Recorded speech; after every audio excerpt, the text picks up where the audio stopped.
Olá, para quem não me conhece, eu sou a doutora Renata de Nóbrega, eu sou médica clínica especializada em nutrologia e hoje eu vou falar um pouquinho para vocês sobre a nutrologia na saúde da mulher. Todo mês a mulher passa aí por várias mudanças hormonais e a nutrologia como especialidade médica está aí para isso, né? Está aí para auxiliar as mulheres nessa montanha-russa, vamos dizer assim, desenfreada, né? E hoje eu escolhi alguns temas importantes na saúde da mulher que eu tenho certeza que você que está ouvindo esse vídeo vai se identificar com algum deles. Muitas mulheres, independente da idade, sofrem com a tensão pré-menstrual. E muitas pessoas elas não entendem que uma tensão pré-menstrual é sim uma doença. E a gente precisa fazer o diagnóstico dela para poder fazer um diagnóstico diferencial de outras doenças. Todo ciclo nós temos mudança, como eu falei, hormonal, mas existe uma definição, uma teoria para que você enquadre essa mulher como uma tensão pré-menstrual. 5 dias antes da menstruação já começam alguns sintomas, algumas alterações psíquicas, emocionais e físicas. Perdura até 4 dias após o primeiro dia da menstruação, ou seja, se a moça menstruou no dia 10, ela vai ter alguns sintomas no dia 5, iniciar, e vai terminar os sintomas da tensão pré-menstrual no dia 14. E também tem que ser 3 ciclos seguidos, tá? Então não pode ser em janeiro, em abril, os sintomas, né? Em setembro, tem que ser janeiro, fevereiro e março, tá? Então isso que caracteriza a síndrome pré-menstrual. E quais são as alterações físicas? Dor no corpo, dor de cabeça, inchaço em mamas, membros inferiores, dor abdominal, aumento do apetite, emocionais, irritabilidade, ansiedade, tudo isso faz com que a mulher perca um pouco da qualidade de vida dela e para quem trabalha, para quem estuda, o que vai acontecer? Vai diminuir a produtividade, né? Então é muito importante ter esse diagnóstico feito por um médico para que comece, quanto antes melhor, o tratamento. E a gente pode tratar de diversas formas. A nutrologia ajuda muito nesse tratamento, às vezes é um coadjuvante ou às vezes um tratamento sozinho, que é com 3 compostos que eu acho super importante, que é o magnésio, o cálcio e a vitamina B6. O magnésio, ele funciona muito para dores de cabeça, né, que é um dos sintomas da síndrome pré-menstrual. O cálcio, ele faz um relaxamento muscular, então ele diminui as cólicas menstruais. E a B6, ela estimula a produção de serotonina, fazendo com que você tenha mais bom humor, que você não fique tão irritada. Então tudo isso colabora para que você tenha um tratamento efetivo e a suplementação ela pode ser desde o diagnóstico da síndrome pré-menstrual até para a vida, né?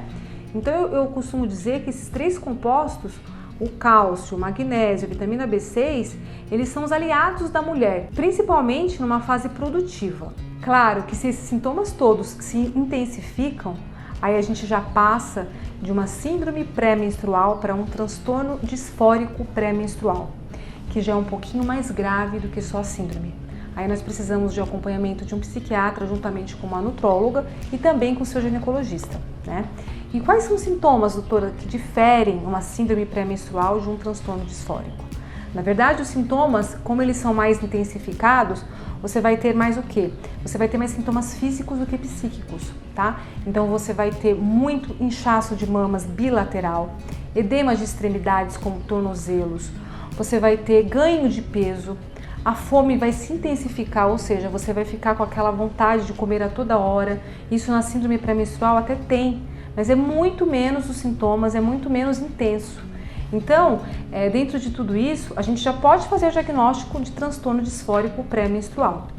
E o que se usa para tudo isso? Podemos usar esses 3 compostos maravilhosos para a saúde da mulher e também temos que associar inibidores seletivos de recaptação de serotonina, tá? Então, por isso que eu falei que entraria ali uma psiquiatria para poder nos auxiliar em relação a esse transtorno. Gente, mas a nutrologia ela é muito rica, então ela consegue aí ser realmente um aliado de todas essas doenças, porque na verdade são classificadas como doenças, né? E continuando a falar sobre a saúde da mulher na nutrologia ou a nutrologia na saúde da mulher, tem também uma síndrome muito comum, que é a síndrome dos ovários policísticos. Não quer dizer que a mulher que tem ovário policístico, ela tem a síndrome, não necessariamente, tá? Para você classificar uma mulher com essa síndrome, precisa ter alguns sintomas físicos. Então a mulher precisa ter o quê? Crescimento de pelos em lugares em que não Podem crescer pelos, por exemplo, queixo, em relação à parte da face, as costas da mulher, né? Uma infertilidade, uma alteração no fluxo menstrual e também exames, né, de sangue, exames laboratoriais que vão diagnosticar algumas alterações hormonais para que realmente a gente enquadre essa mulher na síndrome de ovários policísticos. E como é que a nutrologia age dentro dessa síndrome? Tem vários suplementos aí super importantes para a gente controlar e até reverter uma síndrome de ovários policísticos. Por exemplo, o zinco, o cromo, o inositol, NAC, N-acetilcisteína, a vitamina B3 e a vitamina B5.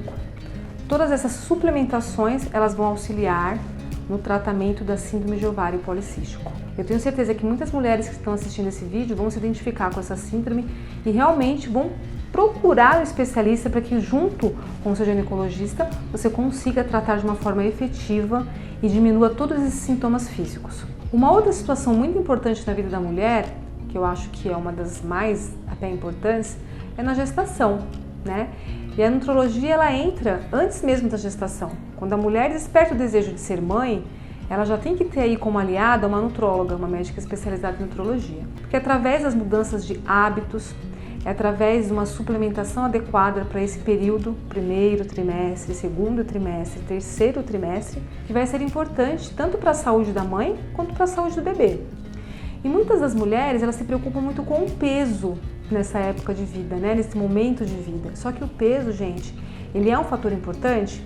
É um fator importante, mas existem outros fatores também que o peso vai atuar de uma forma mais importante. A mãe que está acima do peso, o ideal é ganhar peso até 12,5 kg numa gestação. Isso é o melhor dos cenários, mas a gente sabe que nem todas as mulheres conseguem isso.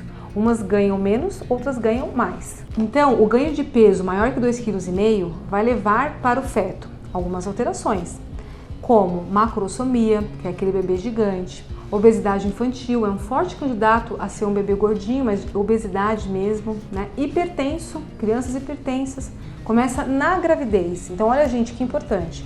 A mãe que aumenta muito o seu peso na gravidez pode ter um filho hipertenso, obeso e até mesmo diabético, dependendo da genética. E a mãe que não ganha peso, pelo contrário, perde peso, também tem seus malefícios para o feto. Como, por exemplo, é suscetível a várias infecções, né? O bebê fica mais tempo internado junto com a mãe, pode até ir para uma UTI. E risco à desnutrição e também à desidratação logo após o nascimento. Então, pessoal, o peso, ele é um dos fatores mais importantes, mas não para a estética, e sim para a saúde da mãe, óbvio, mas também mais ainda para a saúde do bebê. Existem alguns outros fatores que influenciam na gestação, como o que, por exemplo? O aumento do apetite, como todo mundo já sabe, né? Ter algumas restrições alimentares, como excesso de café, excesso de doces. A hortelã também, ela causa um refluxo gastroesofágico. Olha que interessante, muitas pessoas gostam de um chazinho de hortelã, algumas gestantes. Na verdade, a hortelã, para muitas gestantes, causa sim um refluxo gastroesofágico. O álcool, nem pensar, né? E como nós acabamos de falar, o controle do peso, que é muito importante. Dentro de todo esse cenário, existem algumas doenças e alguns transtornos alimentares também na mulher, falando em relação à nutrologia na mulher. Como, por exemplo, a bulimia e a vigorexia, mas isso a gente vai falar à parte, porque são os transtornos alimentares muito importantes e cada caso é um caso e nós temos tratamentos para isso específico. Vocês viram que eu falei desde a menstruação até a gestação, que são fases importantes na mulher, e nos próximos vídeos eu vou detalhar e vou abordar cada fase e a importância da nutrologia dentro de cada situação específica na saúde da mulher. E se vocês tiverem alguma dúvida, alguma sugestão ou alguma pergunta, vocês podem mandar nas minhas redes sociais que eu vou responder com todo carinho.